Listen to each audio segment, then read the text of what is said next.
Friends, welcome to my travel diary channel. आज है हमारा 7वां दिन इटली में और आज हम जा रहे हैं वेनिस से फ्लोरेंस के लिए। यहाँ हम पहुंचे हैं फ्लोरेंस करीब 2 घंटा 20 मिनट की ट्रेन राइड के बाद और आप देख सकते हैं panoramic view of Florence city.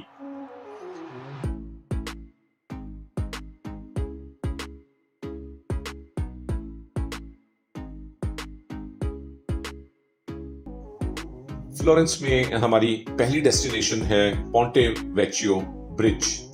ये ब्रिज है फ्लोरेंस का सबसे इंपॉर्टेंट लैंडमार्क और खासियत इसकी ये है कि ये सिर्फ एक ब्रिज था उन सैकड़ों ब्रिजेस में से फ्लोरेंस के जो सेकेंड वर्ल्ड वॉर की बॉम्बिंग में बचा रह गया था। अब या तो बॉम्ब करने वाले पायलट्स का मन नहीं किया इतने खूबसूरत ब्रिज को बॉम्ब करने का, या वो निशाना चूक गए। लेकिन सेकेंड वर्ल्ड वॉर के बाद पूरे फ्लोरेंस में सिर्फ एक ही ब्रिज बचा था। पहले ये ब्रिज यूज होता था बुचर्स, टैनर्स और फार्मर्स द्वारा, उनकी शॉप्स थी यहाँ। लेकिन अब ये काफी हाई एंड लोकेशन है और यहाँ आपको आजकल मिलेंगी ज्वेलर्स, आर्ट डीलर्स और souvenir shops. So over the time ये बन गया है फ्लोरेंस का एक लैंडमार्क डेस्टिनेशन।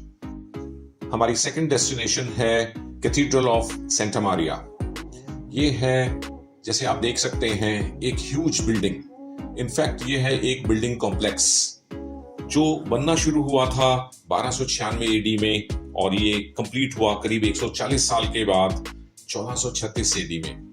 तो इसे बनने में करीब 140 साल लगे और ये one of the biggest churches in Europe है।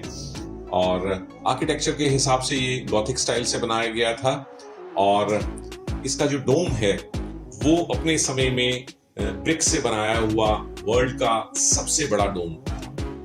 अब क्योंकि डोम्स अलग टेक्निक से बनाए जाते हैं तो अब तो इससे बड़े डोम हैं, लेकिन ब्रिक से बना हुआ ये सबसे बड़ा डोम इस कैथीड्रल का है। इस कैथीड्रल में जब हम पहुंचे तो वहां बारिश हो रही थी और फिर हमने वहां लिए डिस्पोजेबल रेनकोट्स। जी हाँ, इटली में आप 5-6 यूरो में एक डिस्पोजेबल रेनकोट भी ले सकते हैं।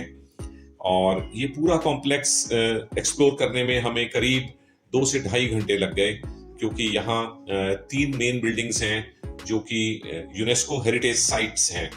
और इसमें एक मेन चर्च, एक बैप्टिस्ट्री और एक गॉथिक स्टाइल में बना हुआ स्टोरेज स्पेस है।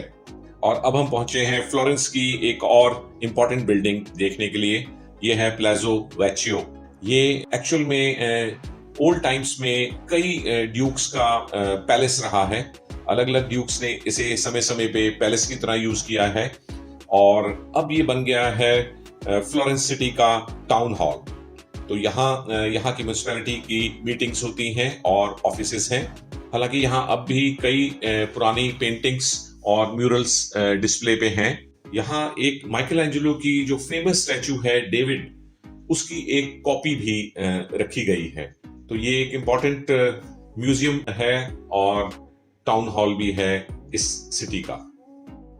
और अब हम पहुंचे हैं हमारी फ्लोरेंस की आइटिनरी की फाइनल डेस्टिनेशन में। ये है उफिजी गैलरी। ये गैलरी बहुत ही इंपॉर्टेंट है आर्ट लवर्स के लिए। ये कंस्ट्रक्ट हुई थी 1560 से 1580 के बीच में। It took about 20 years to construct और इसकी दोनों साइड की बिल्डिंग्स में हाउस हैं वर्ल्ड फेमस एंशिएंट स्कल्पचर्स और पेंटिंग्स। और इसमें पेंटिंग्स हैं रेनेसां पीरियड की और उससे भी पुरानी। जो मेन पेंटर्स यहाँ या आर्टिस्ट जिनकी कलाकृतियां यहाँ डेमोन्स्ट्रेशन पे हैं, उनमें बॉटिसेली, माइकल एंजेलो, पियरो डेला और गियोटो शामिल हैं। सो यहाँ भरमार है किसी भी आर्ट लवर के लिए वर्ल्ड फेमस पेंटिंग्स और स्कल्पचर्स देखने के लिए। सो फ्रेंड्स, यहाँ खत्म होती है हमारी इटली की आइटिनरी और ये एक हफ्ता जो हमने इटली के अलग अलग शहरों में बिताया है, ये जिंदगी भर की यादगार है।